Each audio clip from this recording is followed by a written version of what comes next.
Okay, so we're going to look tonight on just an introduction to network security as it pertains to attackers and what their thoughts are behind what they do, how to defend attackers, and then the different type of security certifications. Security Plus certification specifically is what we're going to talk about at the end. So, challenges of securing information. Well, as we heard over break time with the credit cards being stolen from Target, and a number of you yourself have had identity theft happen to you or somebody you know. It's not simple. There is no simple solution to secure network because hackers are constantly thinking of new ways and new avenues to get information. It's a catch-22 in some ways to make things more secure. An example would be in banking. We'll just use that as an example. In banking, most bank accounts now tell you you have to set up a secure password, which is good, but they tell you in that password it's got to say one caps, a number, and maybe a special character, okay? Well, with that information, and let's say it has to be at least 10 characters.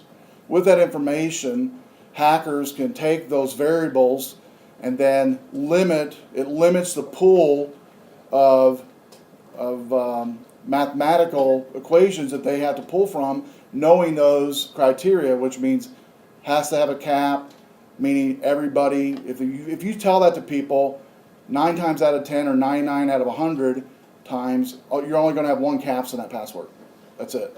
You could have more, but if you tell people one caps, they'll put one cap. If you tell people a special character, it'll be one special character. If you tell people one number or more number, it'll be one number. Make sense? And so they take that information, hackers do, whereas before, maybe they just told you how to be at least 10 characters in length. That's it. Well, with that, you can do a lot in 10 characters. You can, and the hacker's not going to know what people put in those 10 characters. And so, but the reason for forcing people to get that rule for passwords, I understand the reasoning for that because most folks were maybe entering in a very weak, which you'll learn what a weak password is instead of a strong password. Like maybe their first name, maybe Elizabeth, maybe Thomas, whatever, and that's it. All lowercase, book names, names you find in dictionaries. And dictionary hacks were at one time very popular because that's what people use for the passwords. Okay, so they changed it now to where it changed it up a little bit, but because of that, hackers just now tweaked the hacking pool of data that they had to pull from, and it really limits the time in some cases of hacking those passwords, and then it kind of defeated the purpose of what the banks were wanting to do. Same with credit cards, though. We could say the same thing with credit card systems because they're tied explicitly to banks. Target is tied explicitly to the bank that they bank with, whoever that might be. All the credit card companies have a bank that's tied to them as well. So there's no simple solution. This can be seen through different types of attacks that people face today, as well as the difficulties in defending these attacks. So there's no just one cure Band-Aid for everything. You'll find out this semester. And really there's no 100% foolproof way to secure things. I always tell students that this first week. You'll never be able to secure a network 100% from outside forts coming in to attack. But you can do your best to educate people in-house, secure your network as best as possible with the firewalls that we'll talk about this semester, what those are all about, with protocols and rules. But still, at the end of the day, if a hacker wants to come in to your environment, more than likely they're going to be able to penetrate something at some point if they keep trying, right? Just like breaking in a house or breaking in a car, the thief will eventually figure out a way if they desire to get into your house, they'll figure it out eventually how to do it. So today's security attacks, typical warnings that folks give for the most part. You've got malicious programs that were introduced at some point in the manufacturing process of a popular brand of digital photo frames. Nigerian email scam claimed to be sent from the UN. Booby-trapped web pages are growing at an increasing rate. A new worm disables Microsoft Windows Update and Task Manager to where you can't even kill the application once it's running. You can't stop it, it just goes. Apple has issued an update to address 25 security flaws in the OS X operating system for the first time in the last few years. And you didn't hear of that a few years back. And so just some of the warnings coming up. Continuing is anti-phishing group, APWG, reports that a number of unique phishing sites continues to increase. And the word phishing is just fake. Fake sites that look just like the real thing, or fake emails that look just like the real thing. Research at University of Maryland attached 4 computers equipped with weak passwords to the internet for 24 days to see what would happen. These computers were hit by an intrusion attempt on average every 39 seconds. And that's pretty scary to think of. And I'm sure, I always tell students at this juncture, there's a program called Zone Alarm. It's a free kind of software firewall that you can download at home. And what it does on Zone Alarm is when you install it, it shows you the intrusion detection real time, what's coming in all the time. And you get to see what you maybe didn't see before, because like McAfee and some of these other antivirus softwares don't let users see that traffic that's going on. But Zone Alarm lets you see it, and it also lets you tell it, do you want this to come in, or you don't want this to come in? Do you want this to go out? You don't want this to go out. Things like that. So you train it to fit your web surfing habits and whatever. So that's a good program that I definitely recommend. We will be doing talking more about Zone Alarm, but Zone Alarm is definitely one I recommend to play with. Free package on that. Security statistics bear witness to continual success of attackers. TJX Company reported over 45 million customer credit card and debit cards were stolen 18-month period from 2005 2007. I think the Target report, I heard something like 125 million or something, or maybe it's higher than that. I can't remember. I know it was over 100 million that could potentially have been breached with. Now, I believe they're not saying it was credit card numbers. I believe it was the demographics of the credit cards, which means their address and phone and email information. The total average cost of data breach in 2007 was $197 per record compromised. A recent report revealed that 24 federal government agencies had an overall C- average when it comes to their infrastructure. I just want to mention a couple of these here.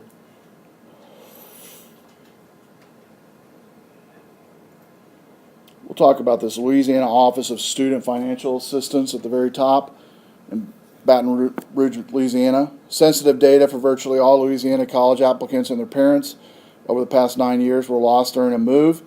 The data includes Social Security numbers for applicants and their parents. And the third column is number of identities exposed is unknown on that. And we'll go down to the Davidson County Election Commission in Nashville. Someone broke into several county offices and stole laptop computers that contain Social Security numbers and the personal information for every registered voter in Davidson County. 337,000 folks involved in that.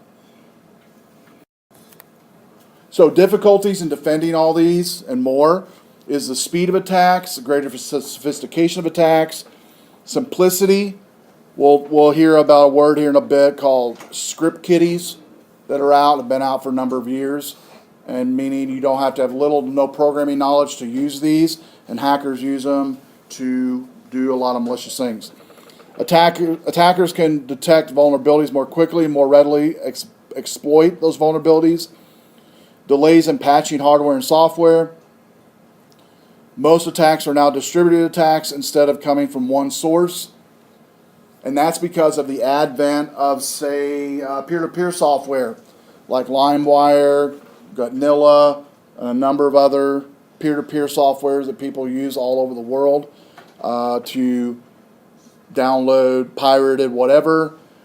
In those distributed environments has a lot of these attacks built in to those distributed environments. And what I mean by that is, for instance, an example was a Madonna MP3 that came out a few years back. She never admitted to this, but there was an MP3 that was infected with a malware virus that deleted files and corrupted the system files of a Windows XP machine. And there was rumors, never proved, but rumors that she hired a hacker to actually do that, embed it in an MP3 and put it all over these peer-to-peer sites for folks to download and to kind of thwart folks from trying to steal her music. And we know that's a big, in the music world, and that used to be big, but now I think with the advent of Pandora and a lot of these online radio streaming sites, people don't really have the need to do that anymore.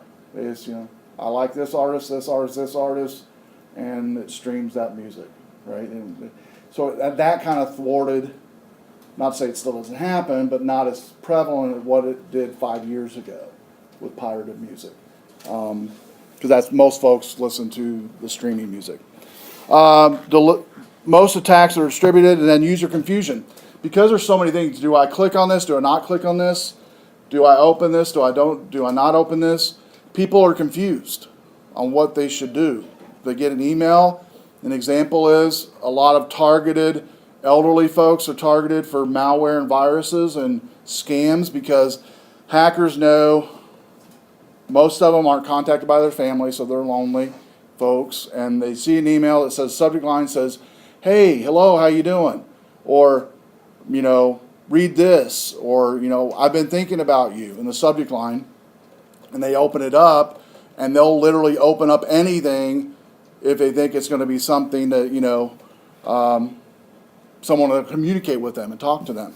And they'll get money, do whatever, and so they're confused by it. And so not just the elderly, though. There's, middle-aged, younger folks today that are confused as well by what they shouldn't and shouldn't open. You would think by now people would know common knowledge, things like you don't open up an attachment from somebody you don't know. Number two, you never click on a link in an email from somebody that says they're whatever company to change that email, because companies won't do that. Companies won't just tell you, oh, by the way, click on this link to change your account information. That's a lot of people fall for that. So there's just a couple of things that should be common knowledge, but still people do it. And the reason why is maybe they do know, but they're maybe confused. And also, like I said earlier, just, want communication with people. So they just think, well, if I do this, maybe I'll get a friend or something like that. Happen. So let's look at this chart, which I think is pretty telltale sign of where we're at today. It starts back in 1990, where folks had to have a high aptitude when it came to technology and hacking. They need to know what they're doing. They need to know how computers work, how IP addresses work, how applications work in order to hack. Okay?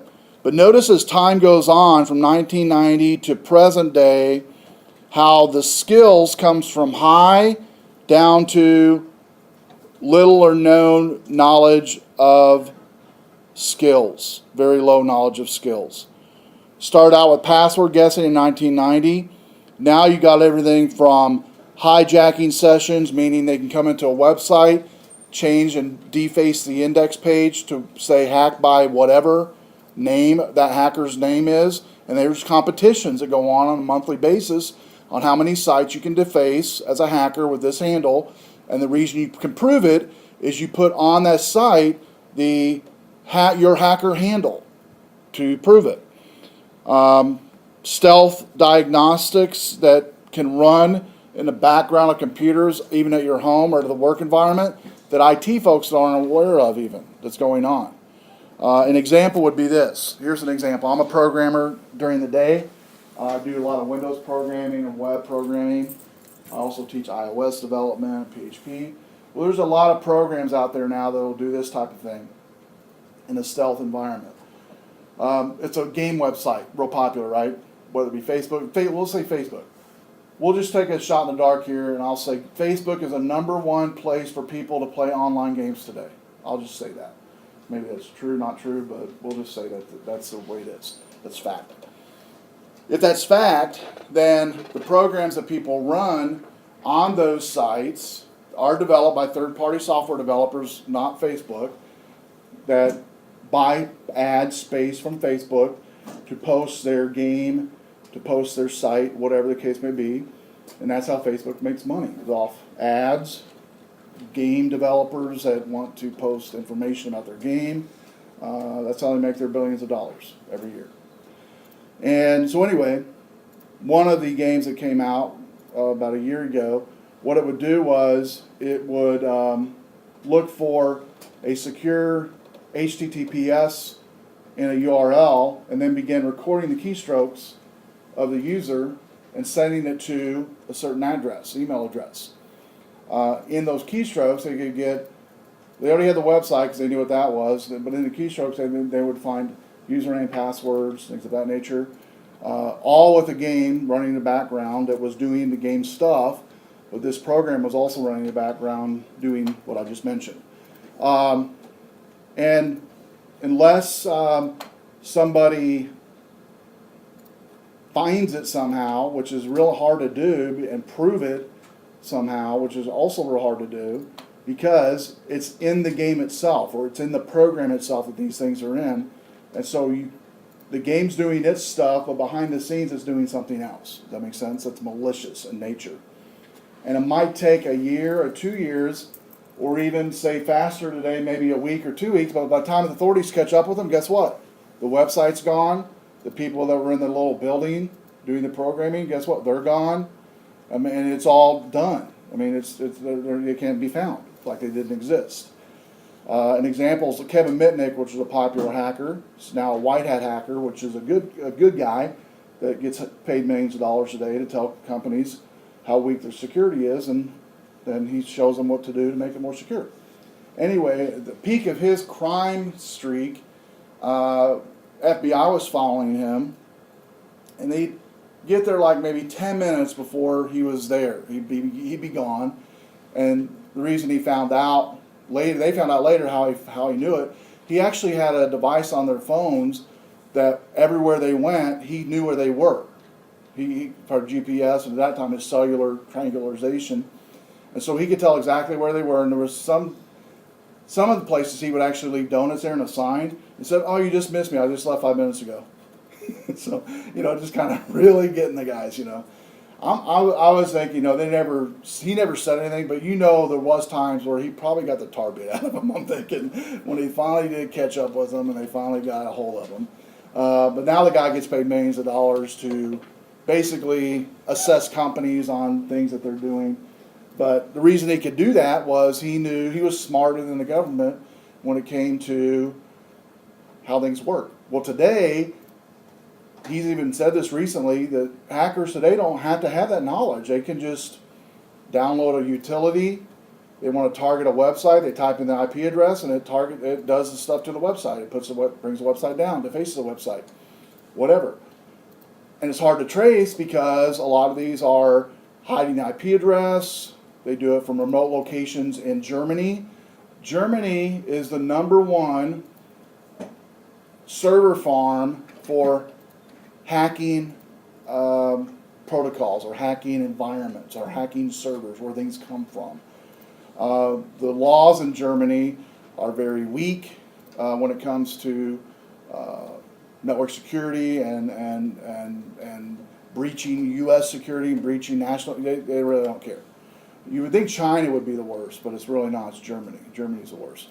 And so a lot of hackers have server farms in Germany where all these things are happening. And so when it brings it to court, even though it did happen on that server, if they hire the right lawyer and have the right money, they can say, well, they weren't even in that location. They were here in the U.S. and in Jersey, or they were in Rhode Island. It's hard to prove they actually did it. And so hackers are, because of that, getting smarter when it comes to working the system. But at the same time, we'll talk more about that this semester. There are hacking symposiums, underground hacking groups as well, that do have weekly contests, monthly contests, yearly contests, and then websites you can go to that anyone can go to and learn how to hack. And they basically, like Hack in a Box is a website that we'll talk about, where you can learn both white hacking skills, or called ethical hacking is what we call it, where it basically teaches you the things you'll learn this semester, how to think like a hacker, because you almost have to, in order to be able to defend any entity that's coming against you, you have to be able to think how they think, if that makes sense. Okay, if you want to know your enemy, what does war time do, or governmental facilities during wartime do, to get to know what's going on in the other camp? What do governmental facilities generally do to get to know what's going on in the other camp? What do we do? Even the U.S. Recon. Yeah, we do recon. We have a spy that we send over to embed in that area, to become one of them, to learn what they know. And in the midst of that recon, in the midst of that activity, they do partake in everything, good and bad and ugly, that's going on in that region. And then they bring that info back to be able to go in and break that up. And so in IT, you're basically learning the same thing. You have to be able to get somewhat into the mind of a hacker and the mentality, learn the skills, and then be able to turn it around and say, okay, I know this can happen on our server. Let's see if I can penetrate my server with this hacking information. And then with that information, then you can then turn it around and say, what could I do to secure my network from this not happening? And it might mean setting up a new rule on your firewall. It might mean disabling USB drives on everybody's computer. The list goes on things you can do, right, to learn and to grow as a network administrator. Now, I will say that there is a dark side to it as well. Like in IT, there's also folks that have to monitor web traffic all the time. That's all they do. We have a person here on campus that does that. And they see everything. I'll give you just a synopsis without names. Every semester, folks are found searching child pornography here on campus. And there's protocol. They've got protocol. Protocol is you call security. Within minutes, security and the local law enforcement are surrounded that individual, or individuals at times. They have to quarantine the area. Computers stay on because they have to capture the live memory of the computers, keystrokes, everything that happened. They have to mirror that image. So there's a lot of protocol they have to go through, because if you miss a step, they can get taken off. And missing one step in that security protocol, they can just not get in any trouble, just get their hand slapped or something. But we have protocol, and there's a guy that catches this quite often here on campus, and that's all he does. It's one of his major jobs is monitoring traffic. Because in an educational facility, you don't filter traffic like you would filter for your 5-year-old I have a 5-year-old grandson, like I would filter my 5-year-old grandson. You don't do that in an educational facility, because they have educational classes that want to go to different sites and have different keywords that maybe could be blocked. And it's just a nightmare to try to do that. And so the filters are a lot lighter. Not to say we don't have filters, but they're a lot lighter than they are elsewhere, all educational facilities. But where we have to match the law and meet the laws in child pornography cases, where we have to, that is one area to where they will be hauled off within minutes. Like within 5 minutes, a person's in a paddy wagon and they're off campus. They're gone. They never come back, and usually never seen here on campus. And they're in the system, and they stay in the system where they should be. But that's one instance of the dark side of IT, and some people can't handle that. It is mentally exhausting at times. That's one side. Then, and also you have the area of, say, identity theft. There's folks that specialize in identity theft, meaning what I mean by that is in law enforcement, to where they see the dark side of what identity theft does to families and individuals, and not everybody can handle that. It is mentally exhausting. It takes a special person to be able to do that. You know, you've heard of thick skin or something like that, to be able to just not affect your psyche, not affect your mentality, not affect who you are. And not everybody can do that.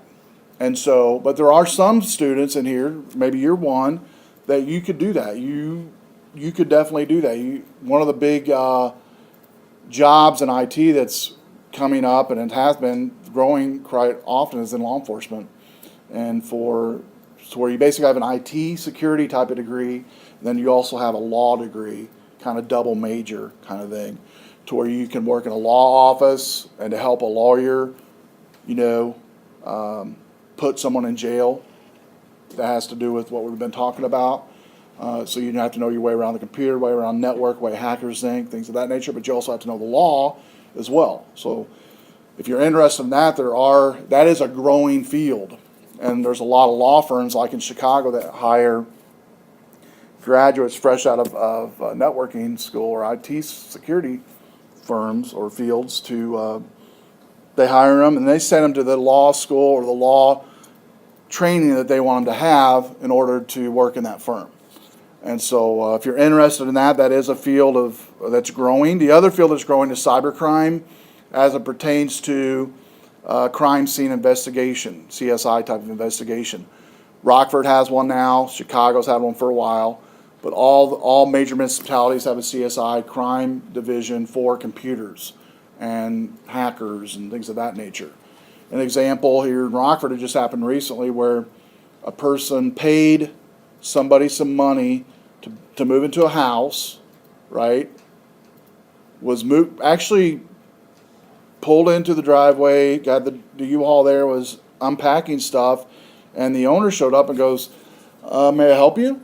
And they said, well, we're moving in. We paid told them who they were and all this stuff. He didn't know if met them. Somebody had put an ad somewhere. They read it, had this guy's number on it that wasn't the owner. They paid him money, and they were out like $750, $800. And at that time, it was 3 days into it. They still hadn't figured out who it was. They couldn't trace down the actual person. And the police officer they were interviewing, that was in the cybercrime division, said sometimes we never find out.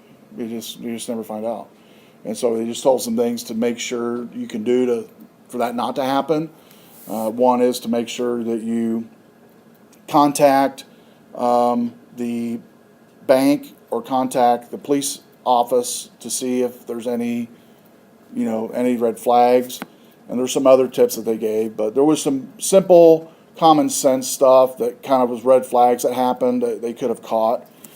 But there's a division over that just does that. That's all they do. But that happens all the time here in Rockford, big time, where people post on an empty house and get money for it, and then when the people show up, their money's gone, and they don't have nowhere to live. And so if you're interested in that, I'll talk about more this semester opportunities in education. This is a program called Backtrack. It's a DVD actually we'll be using this semester it's a Linux DVD that basically has a whole bunch of wireless and network type of security tools. This one here is highlighting one called Kismet. Kismet's a Wi-Fi finder, but it also finds is able to crack passwords within Wi-Fi connections as well, like whether it be a web connection or WPA connection. This Kismet is just an analyzer purely. If you go down further though, like in where it says cracking, the one down below that, it'll actually take a string from a data it finds on an SSID from a IP address and try to hack that password to get into it. So this is one of the softwares that we'll be using this semester. And you'll notice on the screenshot it also goes into the very top there in the middle, exploit archives, scanners, password attacks, fuzzers, spoofing, sniffers. We go into all of those this semester as far as what those are and how to use them, as far as to penetrate, test your own network to make sure it's good, but also how hackers use it to get into other people's network. So difficulties in defending attacks. The speed of attacks we already talked about, greater sophistication. One of the tools I mentioned earlier is script kiddies. Script kiddies are just that. They're, when you think of kiddies, you think of young people. It was targeted for young folks to use these tools that have unlimited time on the weekend to be in a basement and just hack all weekend with these script kiddie tools.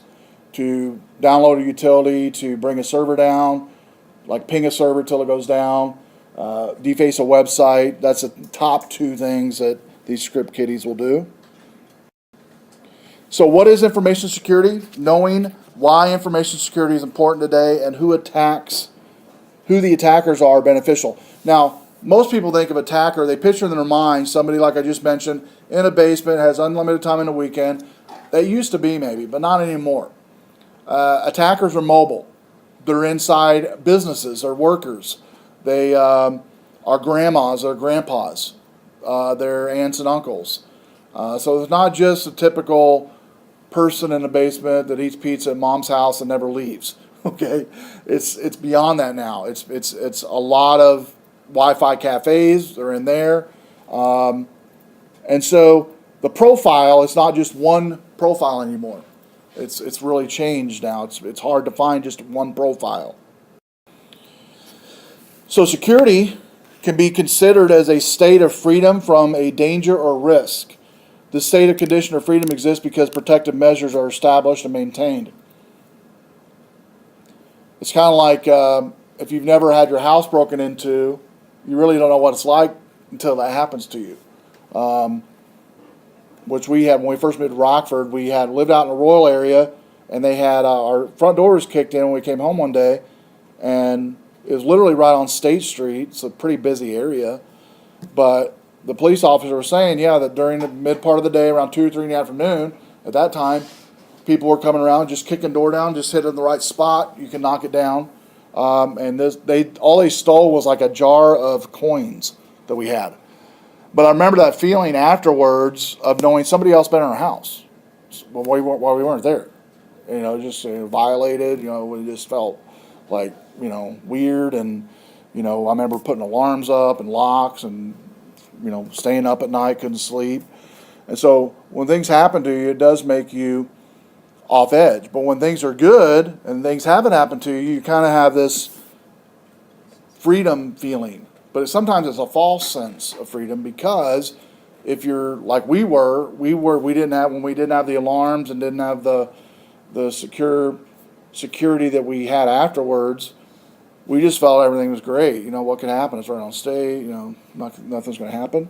But in the networking world, it's the same way. In a lot of networking environments, people allow, when I mean people, IT folks, IT directors, allow people to share passwords. They allow people to use administrator accounts, and everything's going good, right? No problems. But let's say the network goes down, and the reason the network went down, you find out, is a person that got fired last week knew administrator information and wiped out the database for payroll, which shut down the server. And now, what are you going to do? And so that security's gone. It's over. And so it just takes one instance like that. And so by taking protective measures, meaning, and you'll learn that this semester, need to know, and need to have rights, minimal rights type of thing. Everybody shouldn't have, very limited people should have administrator rights in an environment. Not everybody should have an administrator account. And you might have worked in areas where everybody used the same password. I know I've worked in places where, everybody used, John would want to go home at 8 and he didn't get off till 10. He'd let Fred take his card, his proximity card, to clock out. Everybody just turned the other way. Nobody said anything. until something bad happened. All right? And so, same with passwords, people sharing passwords, no big deal in some places. And it only takes one incident, and then it can cause a lawsuit, somebody getting fired, somebody losing their life in some instances, depending on the situation, depending on the severity of what's going on in that area. And so, information security then is the task of guarding information that's in some type of digital format. And that could be your username, password, your address, social security number that HR has. You better, hope that IT has that secure. And IT, how are they securing it? In what ways are they securing it? Are folks educated on that? Are folks educated when they call a place of business? Are they educated not to give a password out? Are they educated not to let people, just anybody in to work on their computer? Because there are firms that actually do assessments like this where they'll come in midday, a company will pay them, say if I'm the company, ABC company, pay a consultant to come in to see where I'm at security-wise, how educated my people are. They'll come into a local business, they'll come into my business if I hire them and say at noon, and somebody will be at the front desk and they'll say, I'm going to be in a three-piece suit. I got to meet with your boss. They'll say the name of the boss. Got to be there in 5 minutes. I forgot a file at home. Is there any way I can get into your computer to log into my server at home to get it? If I don't, I know I'm going to be in big trouble. And that pause, that uneasy kind of time, and the person goes, well, I was going to take a coffee break. Just go ahead and sit down here, and I'll come back, and, we won't say anything. That happens all the time. And this person meant well, but in America, not just America, it's all over the world, people want to trust people. We want to trust people. We want to believe people, right? We don't want to just second guess people and always be, second guessing what folks' our intent is. And that's one instance of what these security firms will do to come in and consult to see where you're at in an environment. And so, but Sally, whoever was in front, was never trained not to do that. She was never told not to do that. She was told maybe not to give her password out.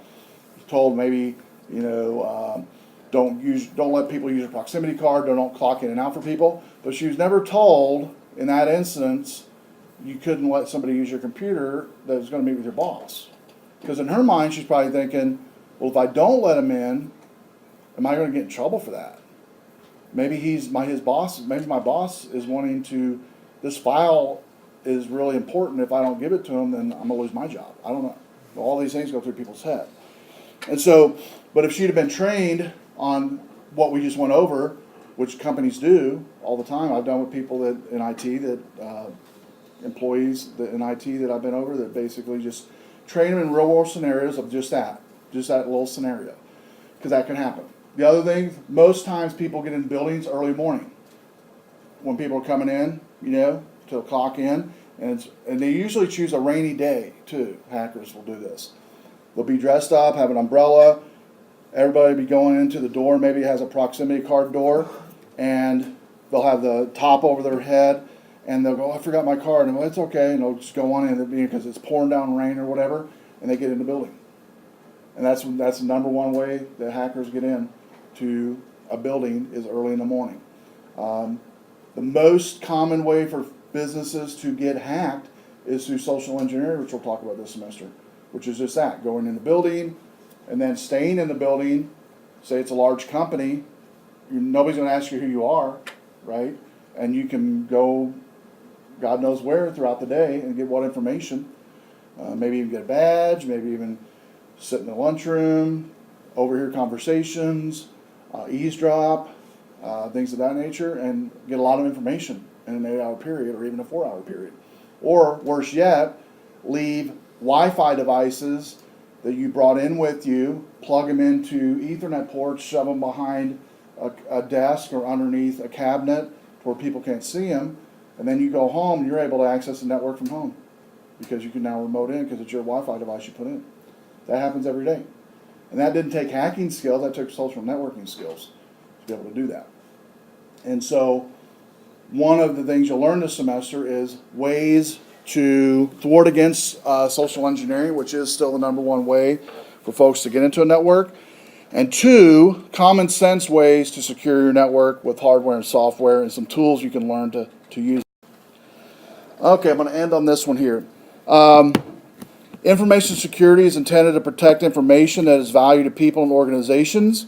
This value comes from characteristics of information, which means confidentiality, integrity, and availability. Going back to the HR records, you better hope that you think and you just trust that your HR information is confidential, right? It's not being sold to the highest bidder. you know, integrity, that, the information you gave HR is still the same you gave HR a year ago. Nobody's went in and changed it or looked at it except for the people that need to look at it, like an HR director and maybe your boss. But in most cases, the only person that needs to see that information when it comes to your personal data would be HR director in that instance. That's it. It's the only person that needs to see it. In a lot of businesses, they actually don't even allow IT to control passwords or administrative information in financial, which makes sense because only those financial folks, only the HR person should be doing that because IT has all access to everything. They could do anything. You say, well, that's not really trusting somebody. It's not much that. It's a matter of need to know. Okay, need to know. If you don't need to know, why should you have it? And so it also can make you implicit in a crime or something. If, say, something happened in HR, if you had access to that, you could be implicit in that crime. You could be brought in and be a suspect.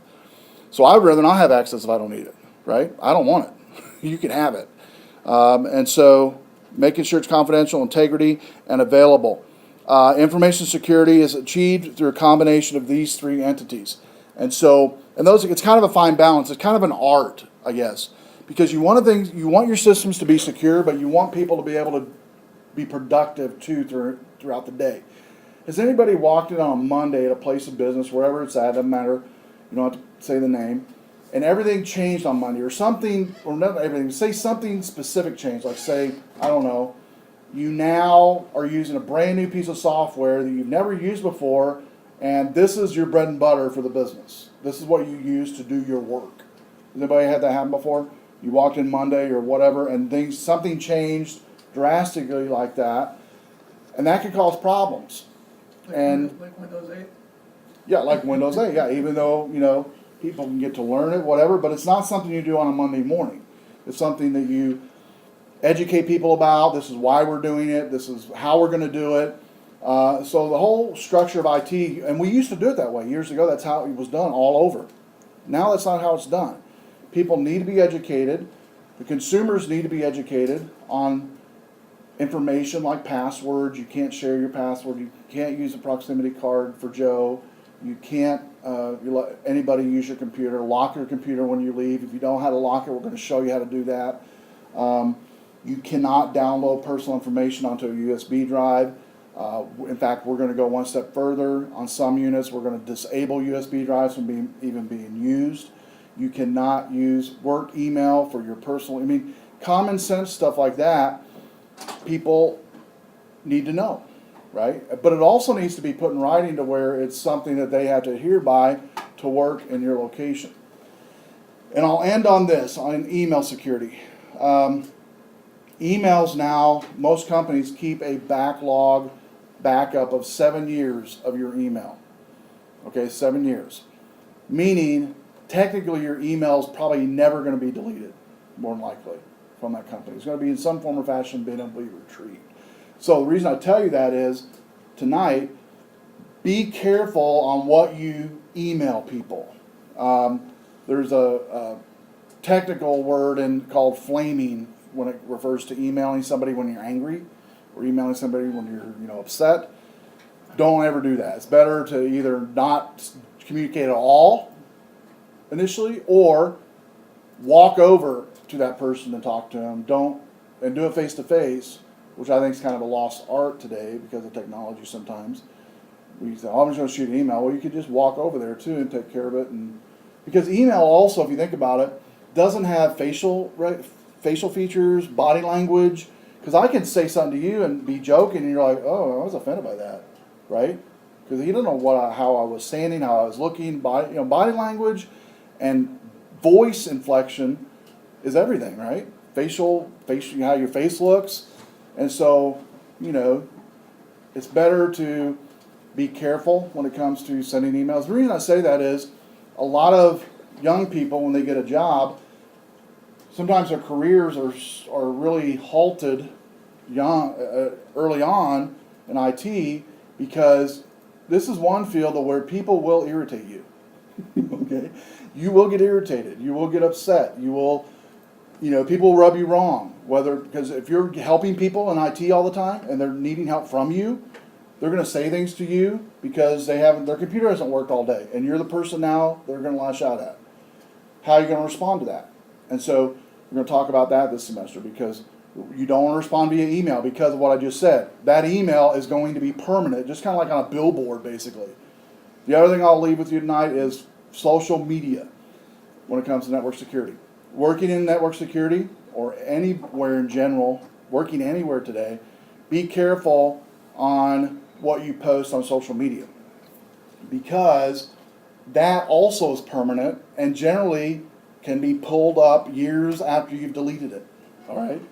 And we'll do a lab actually this semester where we talk about how files on computers that you think you've deleted really aren't deleted, and they can be recovered fairly easily.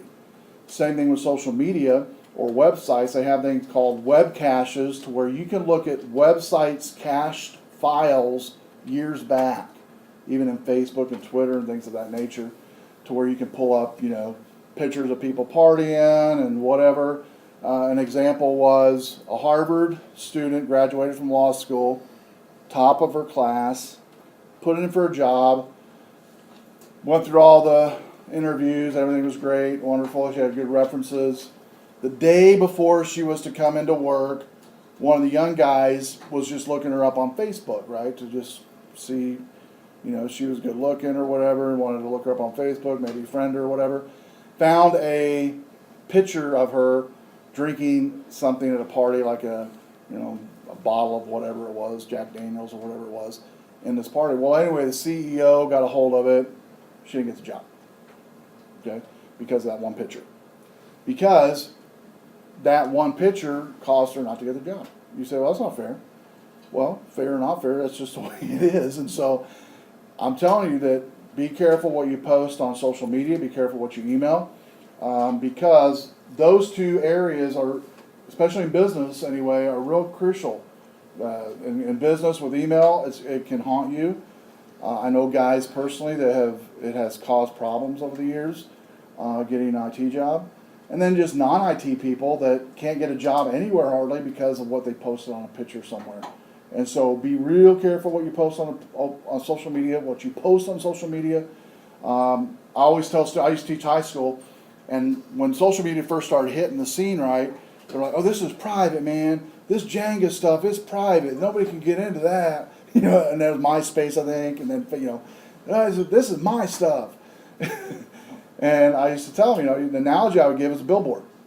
Think of your social media page, your front page, as a billboard, basically. Do you want your stuff to be up on a billboard? If you don't put it on your website. Don't put it on Facebook. Don't put it on Jenga. Don't put it on MySpace.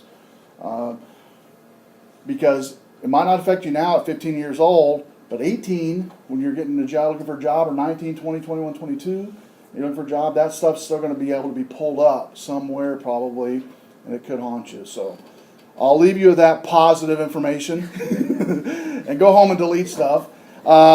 Tuesday we're going to cover the next part here, and we're also going to be looking at chapter 2, I believe, next week. So look ahead into that. And then by Sunday you've got your About Me, which most of you already done. Review questions, I believe. What else? Quiz, I think. 10-question quiz. And then remember, you get 3 chances to take the quiz. It is open book, and it's not timed. And that's it. Have a good weekend. If you have any questions, come see me.